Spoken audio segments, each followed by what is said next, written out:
असदुद्दीन ओवैसी जी, सीधा सवाल सर आपसे, मोहन भागवत जी की बात तो आपके कानों में अमृत की तरह पहुंच रही होगी। वो कह रहे हैं कि हिंदुस्तान का हिंदुत्व मुसलमानों के बिना अधूरा है। इस बार तो कहिए कि वाह मोहन भागवत जी वाह।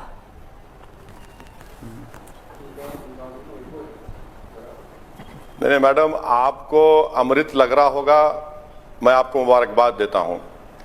ये कोई नई बात नहीं है, बल्कि अभी जब आपका प्रोग्राम चल रहा है तो मोहन भागवत ने यह भी कहा कि जो कोई भी हिंदुस्तान में रहता है वो हिंदू है। मैं आपको और बीजेपी के जो स्पोक्सपर्सन है और देखने वालों के बताना चाह रहा हूं कि 1960 में पंचजन्या आर्टिकल जो गोलवालकर ने लिखा था, यही बात उन्होंने कही थी। अस्सलाम वालेकुम। तो क्या हाल है भाई, आ चुके हैं एक और वीडियो के साथ आपके सामने। तो भाई वीडियो के आखिर तक बने रहना, वीडियो बिल्कुल भी स्किप मत करना, और जिन्होंने अभी तक वीडियो लाइक नहीं करा वो लाइक करें, और जो चैनल पर नया हो सब्सक्राइब कर लो ताकि आने वाली वीडियो आपको मिलती रहे। तो चलिए वीडियो शुरू करते हैं। कि जो कोई भी यहाँ रहता है, मुसलमान भी हो, वो नमाज भी पढ़े, कुरान भी पढ़ ले, जुमे की नमाज भी पढ़ ले, मगर उसको अपने आप को हिंदू कहना पड़ेगा, अपना नाम हसन से बदलना पड़ेगा, राम और कृष्णा रखना पड़ेगा। और अगर ऐसा नहीं करेंगे तो फिर विक्रमादित्य ने जिस तरह बदला लिया था बाहर वालों से, जिस तरह परशुराम ने अपने बाप की जिल्लत का बदला लिया था, और इस तरह खून की होली खेलना पड़ेगा।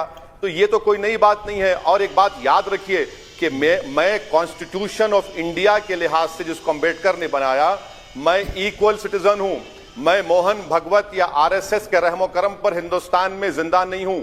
मैं इक्वल सिटीजन हूं। कॉन्स्टिट्यूशन मुझे इस बात का राइट देता है, राइट टू इक्वालिटी देता है, और मुझे किसी से सर्टिफिकेट की या लॉयल्टी की जरूरत ही नहीं है। कॉन्स्टिट्यूशन हम सब के लिए बहुत बड़ा डॉक्यूमेंट है। तो इसके लिए कि उन्होंने कह दिया मेरे लिए अमृत है, नहीं, मेरे लिए अमृत नहीं है। मेरे लिए कॉन्स्टिट्यूशन डॉक्यूमेंट है जो मोहन भागवत से सुप्रीम है। और इन लोगों ने कॉन्स्टिट्यूशन को महात्मा गांधी के कत्ल के बाद माना, क्योंकि उनके बैन उठाने का एक कंडीशन था। तो इस तारीख से हम भी वाकिफ हैं। जवाब दीजिए सुधांशु त्रिवेदी जी, सर्टिफिकेट थोड़ी देंगे, ना रहमो करम पर है आरएसएस के। देखिए एक बात तो मैं देखिए ये बात जो ओवैसी साहब ने की, वैसे तो ये काफी पढ़े लिखे आदमी है, पर देखिए ये बात फैक्चुअली ये गलत कह गए कि महात्मा गांधी की हत्या के बाद संविधान को माना। अरे भाई, महात्मा गांधी की हत्या 30 जनवरी 1948 को हुई थी। संविधान था क्या तब?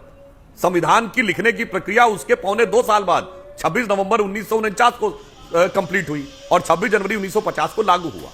मैं कहना चाहता था, कोई हम किसी के अमृत की बात नहीं कर रहे हैं ना किसी के, हम तो सबको समान रूप से बात कर रहे हैं। अंजना जी, अभी आपके कार्यक्रम में रेणुका जी कह रही थी ना कि सारे जहां से अच्छा हिंदुस्तान हमारा, लिखने वाला भी मुसलमान था। ये बिल्कुल सच है। मगर इसीलिए तो मैं कांग्रेस वालों से कहना चाहूंगा, उसी अल्लामा इकबाल ने यह भी लिखा था कि हैराम के वजूद पे हिंदुस्तान को नाज, अहले नजर समझती है इनको इमाम हिंद। भाई, इमाम हिंदी मान लिया, चलिए कम से कम देव पुरुष मान लिया इस धरती का, मगर ये लोग कहां खड़े हो गए? बाबर के साथ जाके। तो समस्या तो इनकी सोच में है। अगर आप देखें तो एक विराट परंपरा थी भारत में।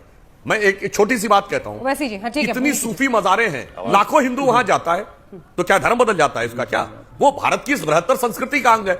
मगर ये लोग जब कहने लगते हैं कि अगर किसी टीवी प्रोग्राम में भी किसी ने टीका लगा लिया तो मजहब के ऊपर सवाल उठ गया, इस ढंग की जो कट्टरवादी सोच, फिर मैं कह रहा हूं ये 1976 के बाद पैदा हुई, जब से सेकुलर वर्ड का दुरुपयोग शुरू हुआ, उस कारण से यह समस्या आई है। अन्यथा भारत की मूल संस्कृति में कहीं कोई समस्या नहीं थी। इसीलिए मोहन जी ने जो कहा वो बिल्कुल सही कहा। वैसे जी, वो कह रहे हैं कि कट्टरवादी सोच के खिलाफ एक पहल है। उनका ये कहना है कि जो लोग इस देश में दरार पैदा करना चाहते हैं, उस पर नए सिरे से कोशिश करने की एक जरूरत है, उस पर पहल है। ये क्यों इतने नकारात्मक हो रहे हैं आप? मैं आपको बता रहा हूं कि ये मोहन भागवत हो या बाला साहब द्योरस हो, राजू भैया हो, हेगडेवर हो, गोलवालकर हो, ये कोई नई बात नहीं है। आपको अगर इनको पहचानना है तो इनके जो लिखत में जो किताबें हैं, जो इनके खत हैं, जो इनकी किताबें हैं, उससे आप जाहिर कर सकेंगे।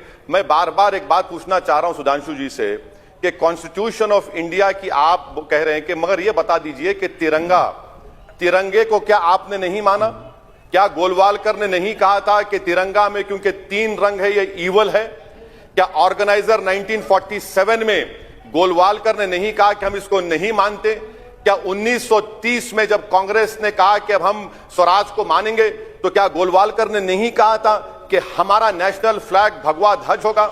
आपकी तारीख भरी पड़ी हुई है। मैं फिर से दोहरा रहा हूं कि कॉन्स्टिट्यूशन ऑफ इंडिया सुप्रीम है। ओवैसी जी, अगर आप हिंदुत्व की बात करते हैं और कहते हैं कि एक सवाल है सर आपसे, तो 1 मिनट मैडम, आधा मिनट। ठीक है जी बोलिए। मैं ये पूछ रही थी कि आपको क्या लगता है ये ट्रैक क्यों बदल रहे हैं? सूडो सेक्युलर का धब्बा लगाकर कांग्रेस पर इन्होंने पूरी लड़ाई लड़ी पॉलिटिक्स की। अब ये आकर यहां पर जो कह रहे हैं सेक्युलर का एक नया रंग आरएसएस यानी राष्ट्रीय सेक्युलर संघ लग रहा है, ये ट्रैक क्यों बदल रहा है फिर आरएसएस? क्या समझ में आ रहा है आपको? नहीं कुछ नहीं। देखिए ये एक तो भाई उम्मीद है कि वीडियो आपको पसंद आई होगी। तो जिसने अभी तक लाइक नहीं करा वो लाइक करें, और जो चैनल पर नया हो वो सब्सक्राइब कर लो ताकि हर आने वाली वीडियो आपको मिलती रहे, और वीडियो को शेयर करना मत भूलना। तो भाई फिर मिलते हैं कोई नेक्स्ट वीडियो में। फिलहाल के लिए खुदा हाफिज़।